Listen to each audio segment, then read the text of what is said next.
Es decir, si estamos frente a un riesgo inminente de daño grave o irreversible, aun cuando no exista certeza científica respecto de la medida o de la solución para evitar esta ocurrencia de este daño inminente, se debe adoptar por parte de la administración o de la judicatura las medidas necesarias que sirvan, ¿no es cierto?, para generar protección ambiental. ¿Qué sucedía? En Alemania nace como esta idea del principio precautorio con el fin de proteger la salud del ser humano ante ciertos escenarios, ¿no es cierto?, que se habría producido de contaminación por ciertos productos químicos, ¿ya?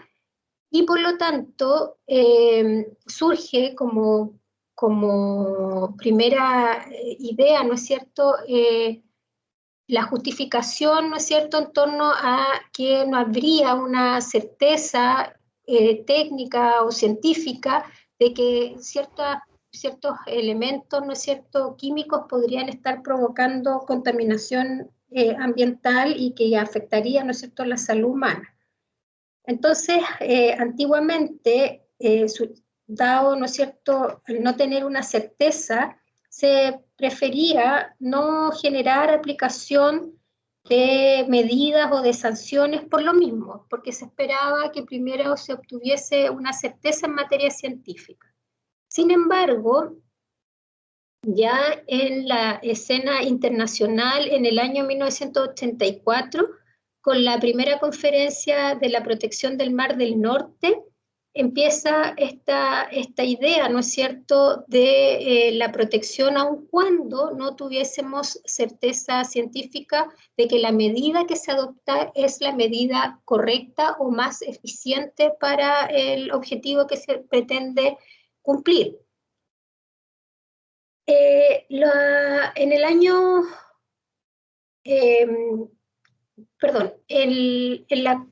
en el año 1991 ya la OCDE habría recomendado a sus estados parte que dentro del Consejo sobre Prevención y Control de la Contaminación se había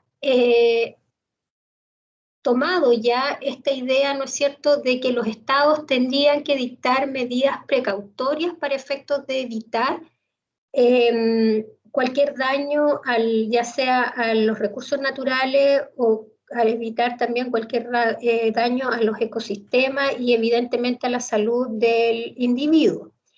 Ya la consagración del principio en materia ambiental la vemos ya hecha en el principio número 15 de la Declaración de Río, que ustedes saben, ¿no es cierto?, es una declaración que en el año 92 dio pie a que muchos estados empezasen, ¿no es cierto?, a normar internamente normas que protegiesen ¿cómo se llama?, al medio ambiente, a la salud de la población, ¿no es cierto?, y a los recursos naturales en general. Y es así que nuestro país, que es parte de esta Declaración de Río, ¿no es cierto?, toma estos principios, los hace propios en distintas normativas.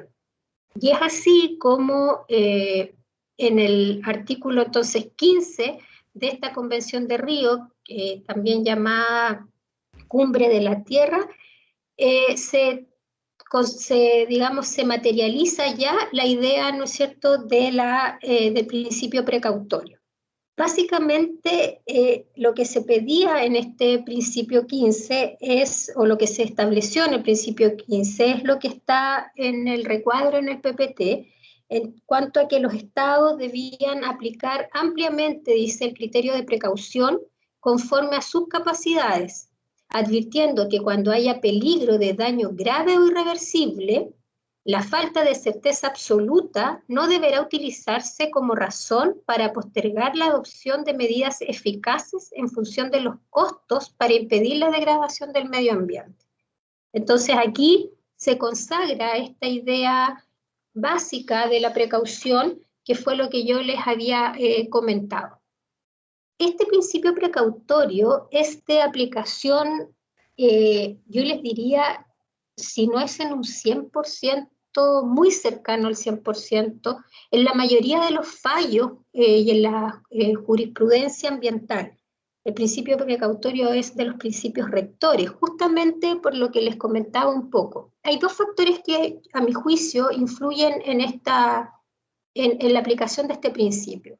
Por un lado, nosotros tenemos que entender que el medio ambiente está en permanente evolución. El medio ambiente, lo que hoy día puede ser se puede considerar una certeza científica, no lo va a ser necesariamente dentro de los próximos meses y menos dentro de los próximos años.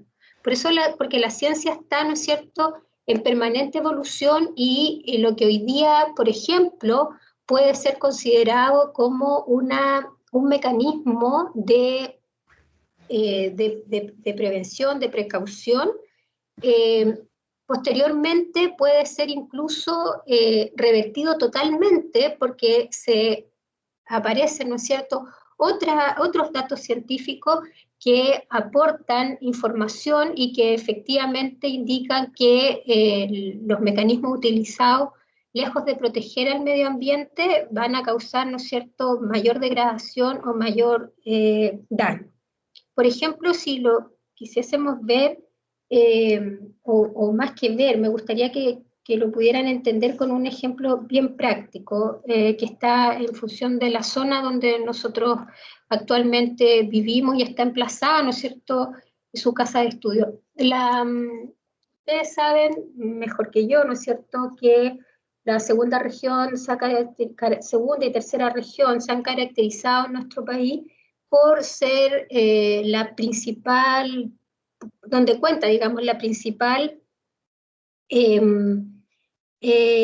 producción minera, ¿no es cierto?, incluso a nivel mundial. Ya acá se concentran la mayoría de los recursos naturales, ¿no es cierto?, provenientes de la industria minera.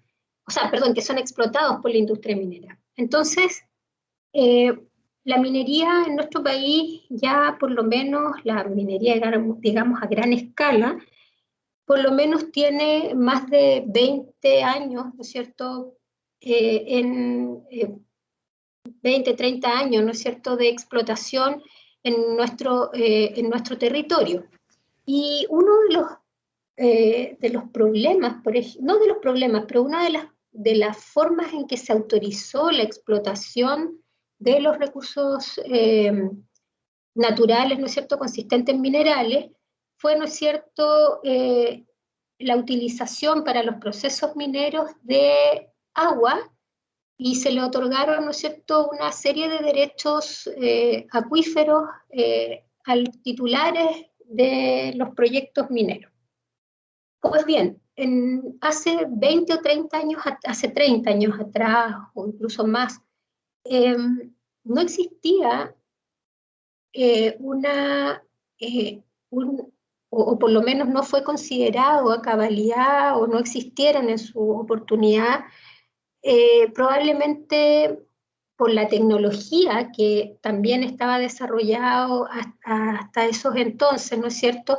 No existía la posibilidad de poder generar un estudio acabado respecto al comportamiento de las distintas cuencas hidrológicas que se encuentran a lo largo de la segunda, tercera región y que son las que han abastecido o abastecieron por muchos años, ¿no es cierto?, la producción minera.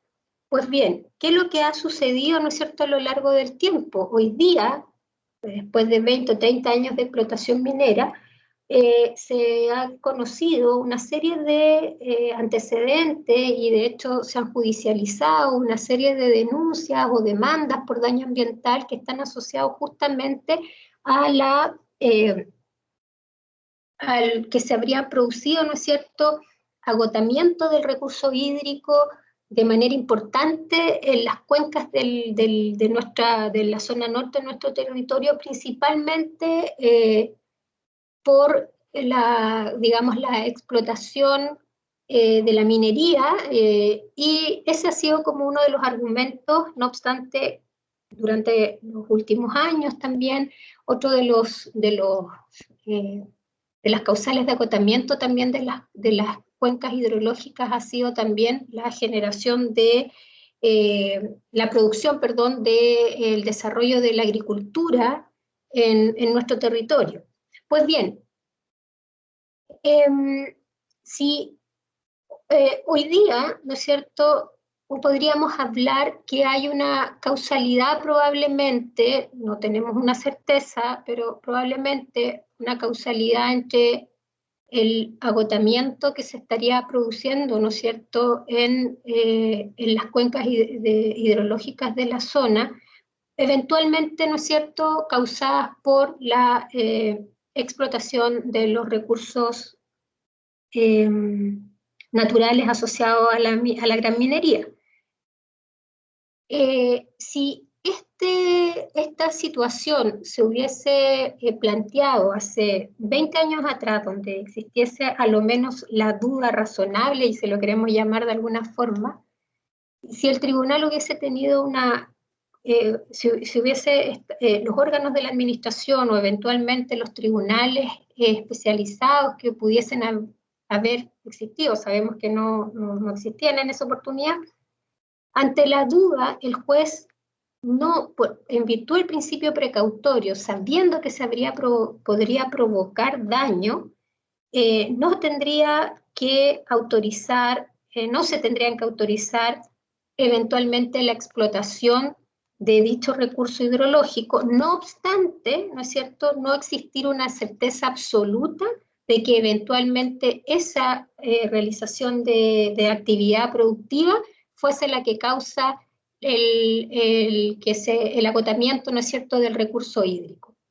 Pues hoy día no hay ninguna duda que los órganos de la administración, que son los llamados a evaluar los proyectos ambientales, como ya les he comentado, no existe ninguna duda que aun cuando pueda no existir esta certeza absoluta, pero solo en virtud del principio precautorio, van a ser denegados o han sido denegados, ¿no es cierto?, en la última década probablemente, o los principios, ¿no es cierto?, asociados a la extracción de agua, o más bien han sido modificados esto, y si bien existen estos permisos, no pueden ser utilizados estas aguas dentro, ¿no es cierto?, de la producción, para la producción, porque en definitiva una cosa es el derecho y otra cosa es la posibilidad de que ese proyecto pueda ser realmente utilizar esa agua para la generación y la producción de la explotación del recurso minero, de los recursos minerales. No sé si me entienden un poco la lógica de lo que existe detrás de lo que les estoy planteando. O sea, aunque no tengamos certeza, se debe proteger el recurso natural, ya sea el recurso natural propiamente tal, ya sea que estemos hablando de ecosistemas con mayor razón, y evidentemente, como última ratio, ¿no es cierto?, la protección del medio ambiente, donde no solo se considera la existencia de los recursos naturales, sino que también de nosotros como seres, ¿no es cierto?, vivos que formamos parte del medio ambiente. ¿Se entendió la idea de lo que a mí me interesa que les quede claro del principio precautorio? ¿Tienen alguna duda?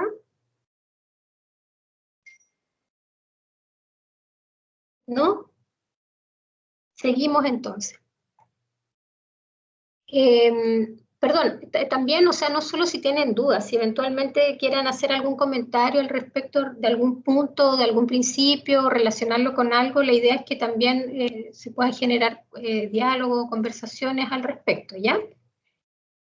Si nosotros ya sabemos entonces que nuestra legislación que se hace cargo de lo que se establece o de lo que los estados partes se comprometen en la Cumbre de la Tierra, que es la Declaración de Río del año 1992, ya sabemos nosotros que la primera gran normativa que toma el puntapié inicial, ¿no es cierto?, y que nos da este marco ambiental es justamente la Ley de Bases Generales del Medio Ambiente, que en el año 1993 es dictada en nuestro país.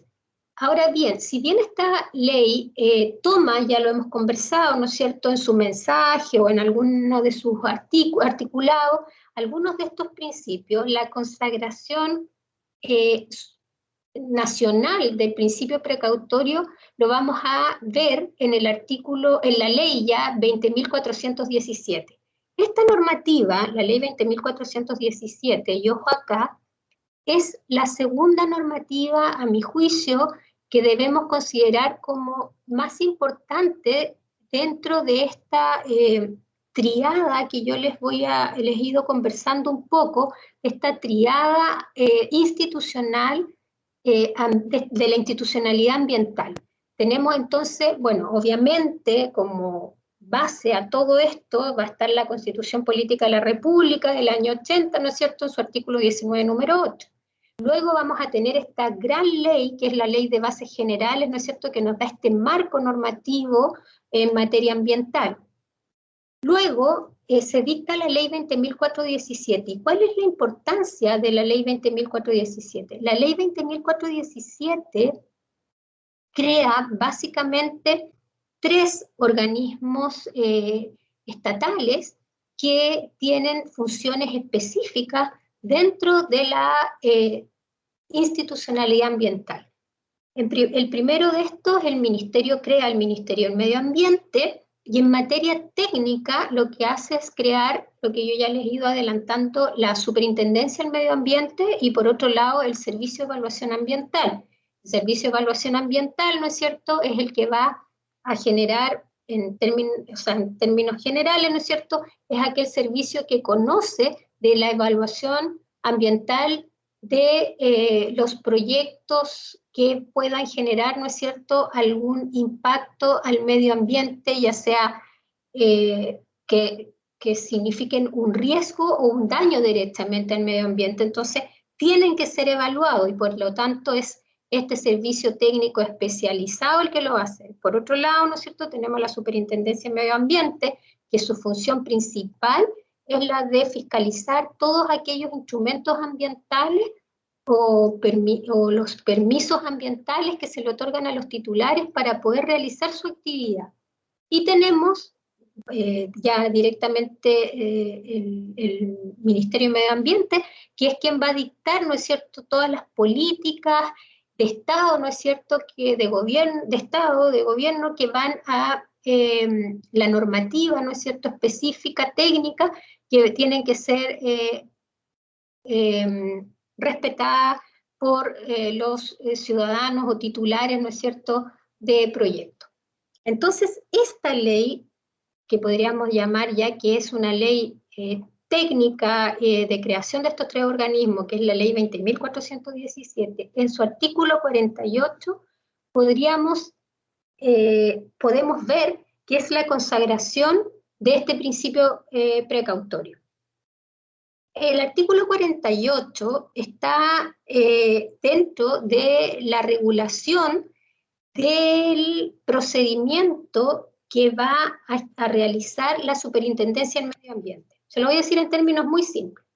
Yo soy titular de un proyecto, quiero generar una actividad que pueda importar un riesgo o daño, un riesgo al medio ambiente. Entonces evalúo este proyecto. Luego de pasar por la evaluación, por el Servicio de Evaluación Ambiental, y se me otorga la permisibilidad para hacerlo a través de una resolución de calificación ambiental, me dicen, bueno, sí, tú puedes generar tu proyecto, pero tienes que tomar y hacer considerar, ¿no es cierto?, una serie de medidas para que la realización de tu actividad, ¿no es cierto?, no provoque o no produzca un daño ambiental y lo evite, ¿no es cierto?, o lo mitigue en caso de que se pueda provocar algún riesgo, ¿no es cierto?, o algún daño de menor medida. Pues bien, la Superintendencia del Medio Ambiente, entonces, es el organismo que a mí me va a estar fiscalizando para ver si yo cumplo o no cumplo con estas medidas que me fueron obligadas a cumplir para que yo pueda realizar mi actividad. ¿De acuerdo? ¿Me entienden hasta ahí? Ahora bien, cuando la Superintendencia del Medio Ambiente, en su función de fiscalización, ya sea que porque dentro, digamos, de su actividad fiscalizando se da cuenta que hay incumplimiento de estos compromisos ambientales que habrían sido tomados en su resolución de calificación ambiental, o bien que un tercero, ¿no es cierto?, interesado genere alguna denuncia, o sea, acuse en este caso a mi empresa que, por ejemplo, yo no estoy cumpliendo con la normativa en cuanto a la emisión de ciertos gases, etcétera, etcétera. Pues bien, en este caso, la Superintendencia de Medio Ambiente puede iniciar en contra mío, o sea, en contra de ese titular incumplidor, un procedimiento. Y ese procedimiento es el procedimiento sancionatorio. El artículo 48 regula ciertas medidas que puede tomar, en este caso, el Superintendente de Medio Ambiente, que es el jefe máximo de la superintendencia, o sea, es quien tiene la dirección del organismo, ¿cierto? Este superintendente puede adoptar algunas medidas con el fin de que se evite algún daño inminente al medio ambiente o a la salud de las personas. Como se trata de medidas que son altamente, que pueden ser altamente perjudicial para la empresa, en este caso, para el titular de la actividad, porque si se fijan, las medidas pueden ser tanto suspensión, o sea, ciertas medidas correctivas, ¿no es cierto?, como lo es el caso de la letra A, letra B, pero también, y letra F, pero también pueden ser medidas que impacten al funcionamiento mismo de la actividad. O sea, yo puedo detener, pueden suspender, o pueden incluso clausurar, ¿no es cierto?, la obra, o sea, la actividad que yo realizo por justamente con el fin, ¿no es cierto?, de que se evite un daño al medio ambiente o a la salud de las personas. ¿Por qué es la consagración? Porque aquí este funcionario, el superintendente, de acuerdo a lo que le diga este funcionario, que es el fiscal instructor, va a tomar las medidas, pero el superintendente no tiene certeza de que efectivamente la actividad que está realizando a esa altura, digamos, no necesariamente va a tener la certeza que esa actividad es la que pueda provocar un daño inminente al medio ambiente. Pero aun cuando él no tenga esa certeza, tiene la obligación de dictar esas medidas. ¿Ok? Acá no estamos frente a un proceso que haya concluido. Estas medidas las puede tomar el superintendente al inicio, bastando una denuncia, pero que sea de tal entidad que lleve al superintendente a solicitar, ¿no es cierto?, que se puedan aplicar algunas de estas medidas que están en el artículo 48. Y esto no es más que la ratificación en nuestra normativa interna del principio precautorio que ya nosotros veníamos, ¿no es cierto?, reconociendo de la Cumbre de Río. Ojo aquí, este principio aquí en esta ley es donde vamos a encontrar su consagración, no así en la ley 19.300.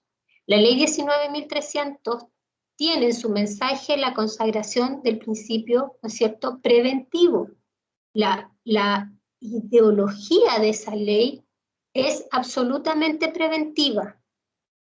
La diferencia aquí es que aun cuando yo pueda tener una duda, debo aplicar el principio con el fin de prevenir, ¿ok? No se me exige la certeza. Ahora bien, esta es uno de los ejemplos típicos que es el artículo 48. Sin embargo, hay otra normativa en nuestra regulación, por ejemplo, en el caso de la ley de pesca, también en el caso de la ley de residuos, donde también encontramos consagración de este principio precautorio. Me interesa que tengan claro entonces, principio precautorio, consagración, artículo 48 de la ley 20.417. No lo encontramos consagrado en la ley 19.300. Sí lo encontramos además en otras normativas especiales, como en la ley de pesca y en la ley de residuos. Y como les dije, en un sinnúmero de fallos donde el máximo tribunal de nuestro país, ¿no es cierto?, vamos a darnos cuenta, y todos los tribunales en general ambientales hacen mención para justificación de sus decisiones jurisdiccionales, ¿no es cierto?, hacen mención a este principio precautorio. ¿Estamos claros hasta ahí? ¿Alguna duda? Seguimos. El principio de eficiencia. El principio de eficiencia, otro de los principios rectores del derecho ambiental, no así, ustedes se van a dar cuenta, ¿no es cierto? Como probablemente uno de los principios, si uno pudiese jerarquizar un poco los principios, todos son importantes claramente, pero dentro de los principios inspiradores, claramente el principio de participación, el preventivo, el precautorio, ¿no es cierto?, el de desarrollo sostenible, son de los principios que probablemente uno más va a ver que se repita, ¿ok? Pero hoy día estos otros principios que podríamos decir que estaban en una segunda línea, van tomando también cada vez más protagonismo, por cuanto evidentemente ya hay una conciencia, ya sea tanto impuesta, ¿no es cierto?, por normativa jurídica, pero también hay conciencia ambiental y cultural, ¿no es cierto?, en cuanto a la protección del medio ambiente. Pues bien, el principio de eficiencia básicamente digamos, tiene su idea rectora en que el menor costo posible que yo pueda utilizar, ¿no es cierto?, en la generación de mi actividad, por ningún caso tiene que, les dije, el menor costo posible que yo utilice en alguna medida, lo puedo hacer, pero no lo puedo, no este menor costo no puede poner en riesgo la calidad de la medida que yo voy a determinar o del producto que yo vaya a utilizar. O sea, yo soy eficiente en la medida que produzco a un menor costo, pero no puedo en este menor costo sacrificar la calidad del producto o de la tecnología que yo vaya a utilizar para proteger justamente el medio ambiente o la salud de las personas. Este principio lo encontramos dentro del proyecto de Ley de Bases Generales del Medio Ambiente, como otros más que ya les he comentado en el mensaje presidencial, que les he dicho que lo lean. Dentro de la prueba, lo más probable es que vaya a venir una pregunta respecto del mensaje de la Ley 19.300. Y como les decía, es un principio de frecuente aplicación, sobre todo en el derecho ambiental, digamos, contemporáneo. La racionalidad, que es, ¿no es cierto?, uno de los imperativos del derecho público que va a inspirar claramente el derecho ambiental. Pero el principio de la eficiencia, lo que dice relación, es con esta necesidad de introducir los estándares y medidas ambientales más efectivos, tratando, ¿no es cierto?, de que sea el menor costo posible. De tal manera que si el beneficio de una exigencia ambiental, si yo lo pondero, ¿no es cierto?, en relación a su costo, tanto económico, pero también a su costo social, ¿no es cierto?, no puede hacer que este cumplimiento sea irracional en función de esta exigencia. Por lo tanto, como les decía, todo el estándar más elevado es lo que yo tengo que mantener, pero tampoco, ojo acá, porque acá viene como si pudiésemos decir el lado B de esta exigencia, tampoco podemos hacer exigible una tecnología, por ejemplo, que tenga un costo tan elevado que sea imposible sostenerlo para la producción de mi actividad económica, ¿ok?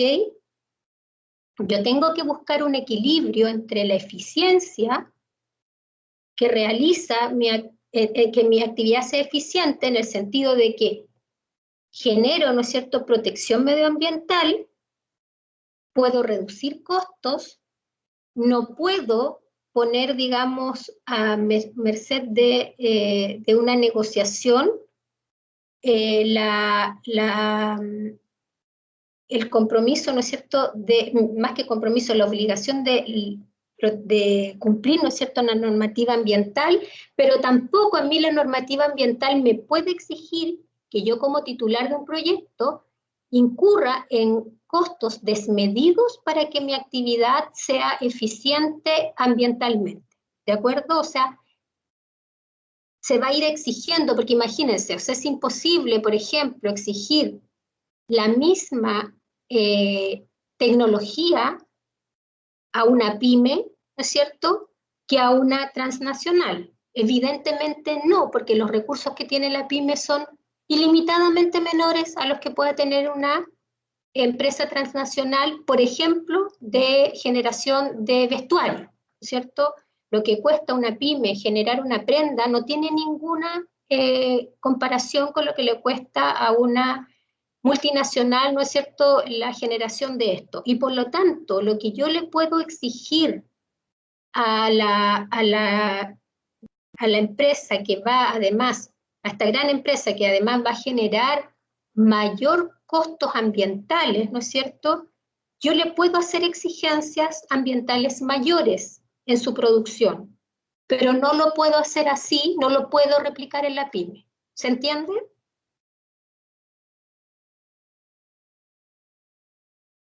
Sí, profesora. Perfecto. Nosotros, uno de los ejemplos en que podemos ver la aplicación de esta norma, de este principio es en el artículo 32, inciso tercero de la ley 19.300. También en el artículo 45 de la misma ley, cuando en este artículo, por ejemplo, habla de los planes de prevención y descontaminación, donde dice claramente que se tiene que generar una estimación de sus costos económicos y sociales. ¿Okay? Ahí hablamos entonces de este principio de eficiencia.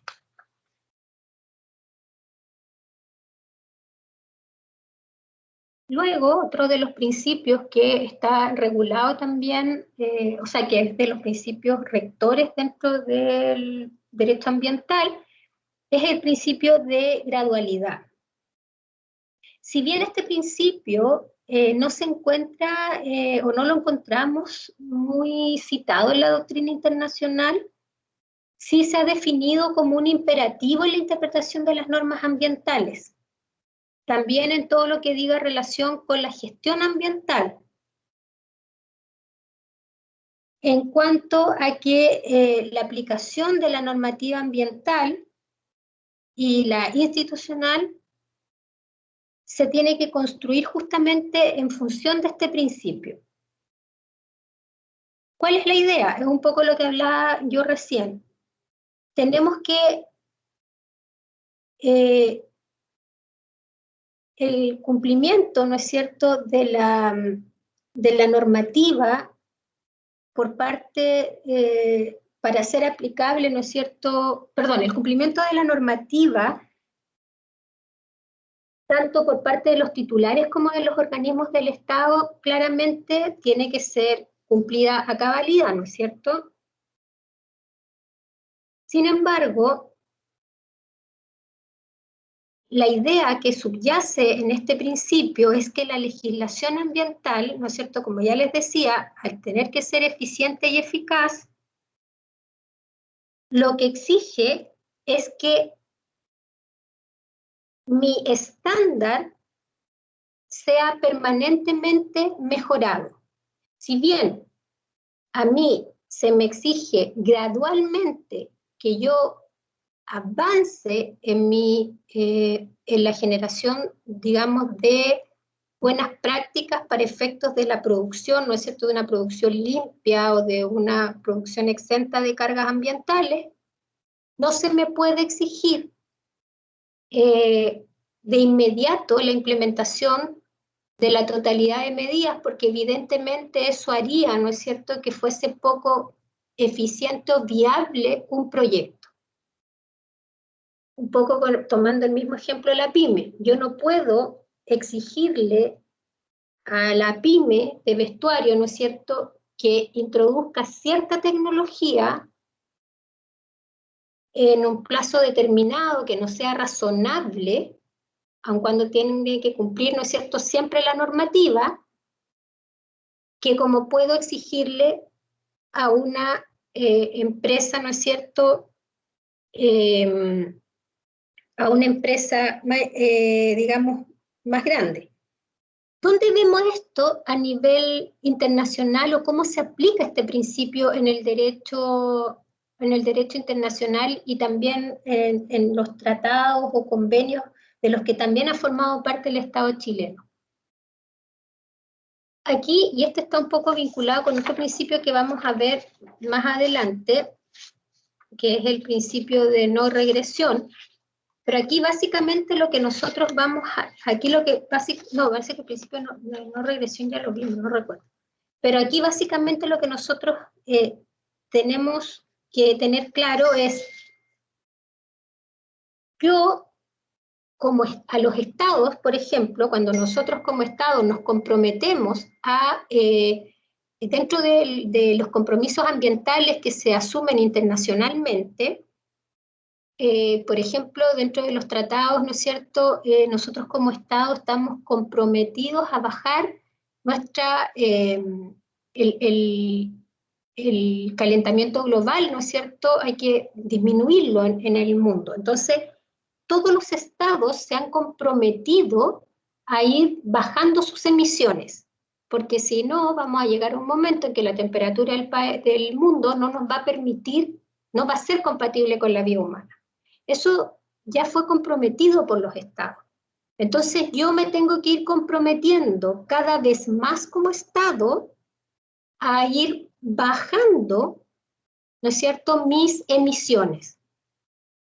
Pero no, evidentemente no puedo exigir de inmediato el óptimo, porque eso significaría, ¿no es cierto?, también un desequilibrio, incluso ecológico, ¿me entienden?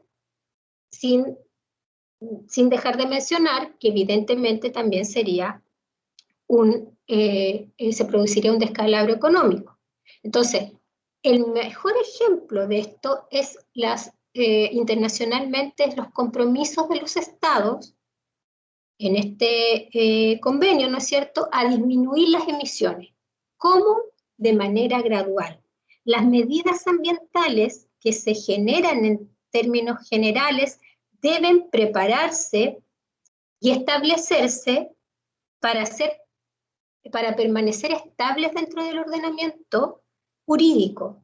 Por eso tienen que ser gradual, porque si yo hago una exigencia al 100% de una vez, no la lógica ambiental no es que yo retroceda. La lógica ambiental es que si yo avanzo un paso, no lo puedo retroceder. Y eso está ligado con lo que nosotros conocemos con el principio de no regresión. ¿Qué quiere decir esto? Yo tengo que comprometer a un piso, pero mi compromiso siempre tiene que ir en aumento. Yo no puedo retroceder. Por lo tanto, en materia ambiental, siempre los compromisos van a aumentar, nunca a retroceder. Entonces, no se olviden, el grado y la no regresión apuntan a eso. Las medidas tienen que ser graduales porque no tengo la posibilidad de retrotraer esa medida. ¿De acuerdo? Y es así como está configurado todo el derecho ambiental. Yo no puedo decir, bueno, voy a hacer una prueba durante un año y luego digo, no, en realidad Chile no se puede comprometer a bajar su emisión en 0,01%, si en realidad, o sea, 0,05%, en realidad yo puedo 0,01%, no. Si yo me comprometí a 0,05, tengo que cumplirlo. Lo que va a pasar en 10 años más o en 5 años más, dependiendo la convención o el tratado que me obliga cuando me vuelvo a juntar con los estados parte, es que mi compromiso no es decir, a ver Chile, ¿cuánto comprometiste? 5%, bueno, ¿y cuánto vas a comprometer ahora? Bueno, ahora tendré que comprometer como estado 6, 7, 8, etcétera, pero nunca menos de 5. ¿Estamos de acuerdo? ¿Me entienden la idea de la lógica ambiental? Sí, profesora. Ya. ¿Profesora? Sí, profesora. Eso también es, o sea, ¿se relaciona directamente con la obligación hacia los estados? ¿O también puede ser la obligación de la institucionalidad ambiental a la empresa, por ejemplo? A ver, si te entiendo bien, es como si este tipo de exigencias se aplican solo a nivel estatal o también en las exigencias que se aplican en la normativa que regula los distintos proyectos o actividades económicas que se generan. Claro, claro. Es como, no sé, si una empresa, hace un ejemplo bien básico, está contaminando mucho, la institucionalidad ambiental, en este caso, no sé, el Tribunal Ambiental, le dice que tiene que bajar sus emisiones. ¿También se aplica en ese sentido? Sí, claro. Claro, el principio, siempre, en función de este principio, ¿no es cierto?, que apunta a estas dos vías. Por un lado, ¿no es cierto?, la normativa aplicable, ¿no es cierto?, tenemos la Constitución, luego tenemos la Ley 19.300, luego tenemos, ¿no es cierto?, la otra normativa que ha ido armando nuestra institucionalidad. En materia ambiental siempre se va a exigir mayor protección. O sea, toda la norma, porque todo el sistema ambiental está creado en función de la protección del medio ambiente. Y los resultados de nuestro ambiente claramente no es de un ambiente sano. O sea, a medida que tenemos más gente, ¿no es cierto?, habitando nuestro país, porque no pasa, yo les decía de la primera clase, o sea, nosotros por el solo hecho de existir contaminamos. Cualquier actividad contamina. El punto que está en cómo yo genero la menor contaminación posible. Las empresas cada vez más están obligados a tener mayores exigencias en cumplimiento ambiental, en todo orden de actividad, o sea, lo que ustedes, no solo empresas, sino que, por ejemplo, los que generen, no sé, pesca artesanal, también cada vez nosotros vamos a ver que hay mayor exigencia de carácter ambiental porque nosotros además como Estado tenemos que dar cumplimiento a las políticas internas que nos tenemos que dictar, que son las formas de dar cumplimiento a los distintos tratados internacionales de los que somos parte y los compromisos internacionales que tenemos y que nos hemos obligado voluntariamente como país, ¿no es cierto?, en función de la protección del medio ambiente.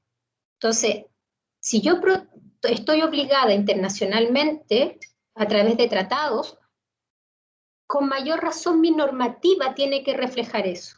Entonces, ustedes van a ver cuando veamos un poco la forma en que funciona la evaluación ambiental de proyectos en nuestro país, es absolutamente reglada y exigente.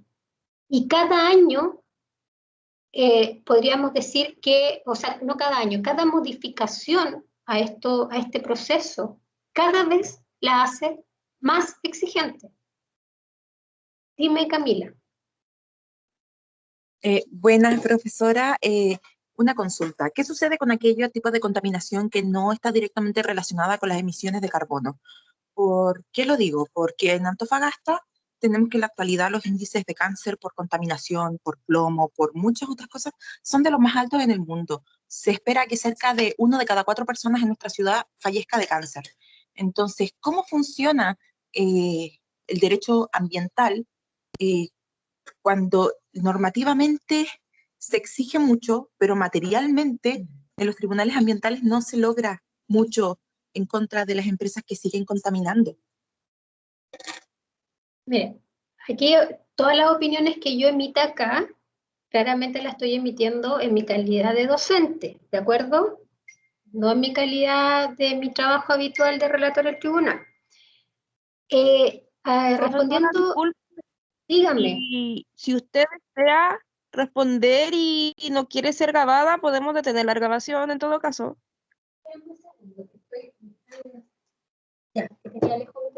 No, sí, no es necesario, si mi opinión va a ser súper técnica. Camila, mira, yo te voy a comentar lo siguiente. Mi percepción es que yo creo que hay un poquito, ustedes cuando veamos un poco más adelante la materia, vamos a estudiar a estas 3 instituciones que yo les he nombrado que forman esta triada hoy día, que es primero el CEA, que es el organismo que evalúa los proyectos. Después vamos a estudiar la Superintendencia de Medio Ambiente, que es el organismo que fiscaliza estos proyectos. Y después vamos a estudiar los tribunales ambientales. ¿Qué conocen los tribunales ambientales? Los tribunales ambientales, su competencia, si bien pareciese que fuese bien amplia, está circunscrita básicamente a 2 tipos de, o sea, conoce más, pero la mayoría de las causas que conoce están vinculadas es un tribunal que genera en uno de sus procedimientos una revisión de la legalidad del acto administrativo de carácter ambiental. O sea, lo que hace el tribunal es revisar, a ver, el acto que dictó la Superintendencia de Medio Ambiente, ¿lo dictó conforme a la ley? ¿Lo dictó conforme a sus prerrogativas? La Superintendencia, cuando dicta una sanción, ¿lo hizo conforme al procedimiento sancionatorio? Eso revisa el Tribunal Ambiental. El Tribunal Ambiental no revisa si el titular efectivamente habría emitido o no habría emitido esto, cuando conocemos de las causas por reclamación, ¿de acuerdo? Cuando el tribunal conoce las causas por reclamación. La otra vía en que el tribunal puede conocer, y ahí Camila, oye más a tu respuesta, es a través de una demanda por daño ambiental. La demanda por daño ambiental es la que justamente tiene por objeto conocer que debiese ser, en definitiva, la mayor cantidad de causas que hay en los tribunales ambientales, pero no es así.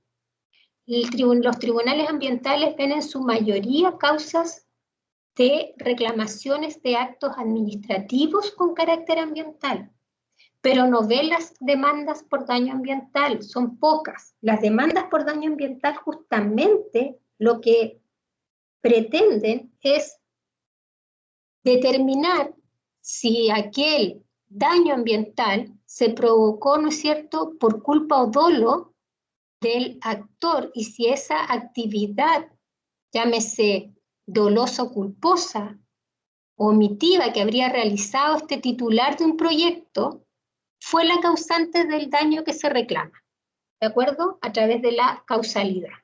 Cuando veamos a ver más en extenso esa parte.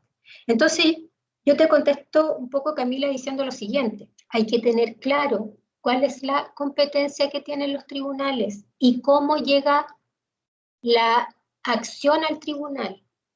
muchas veces, como es un derecho nuevo, y lo que pasa en la zona es que hay poco abogado que maneje o